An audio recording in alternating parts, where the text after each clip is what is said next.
PSC rank പട്ടികകളെ നോക്കുകുത്തികളാക്കി കോടതി വിധികളെയും കാറ്റിൽ പറത്തി സംസ്ഥാനത്ത് താൽക്കാലിക നിയമനങ്ങൾ തുടരുന്നു. കാലാവധി അവസാനിക്കാൻ ദിവസങ്ങൾ മാത്രം ബാക്കിയുള്ള വനിതാ സിവിൽ പോലീസ് ഓഫീസർ റാങ്ക് പട്ടികയിൽ ഉൾപ്പെട്ട ഉദ്യോഗാർത്ഥികൾ സെക്രട്ടേറിയറ്റ് പടിക്കൽ പൊരിവെയിലിൽ പട്ടിണി കിടക്കുമ്പോഴാണ് സർവകലാശാലകളിലെ 4000-ഓളം തസ്തികകളിൽ സർക്കാർ താൽക്കാലിക നിയമനങ്ങളിലൂടെ ഇഷ്ടക്കാരെ തിരുകി കയറ്റിയിരിക്കുന്നത്.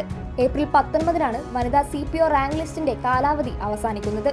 967 പേരുള്ള ലിസ്റ്റിൽ നിന്നും ഇതുവരെ 292 പേർക്ക് മാത്രമാണ് സർക്കാർ നിയമനം നൽകിയിരിക്കുന്നത്. കഴിഞ്ഞ റാങ്ക് ലിസ്റ്റിൽ നിന്നും 815 പേർക്ക് നിയമനം ലഭിച്ചിരുന്നു. 570 ഒഴിവുകൾ നിലവിലുണ്ടെന്ന് വിവരാവകാശ നിയമപ്രകാരം മറുപടി ലഭിച്ചുവെന്ന് ഉദ്യോഗാർത്ഥികൾ അവകാശപ്പെടുമ്പോഴാണ് സർക്കാർ ഇവർക്കെതിരായ അവഗണന തുടരുന്നത്. അതേസമയം ഭരണകക്ഷി സ്വാധീനം ഒന്നുകൊണ്ട് മാത്രം സർവകലാശാലകളിൽ ഉൾപ്പെടെ താൽക്കാലിക നിയമനം ലഭിച്ചവർക്ക് കാര്യങ്ങൾ കുശാലാണ്.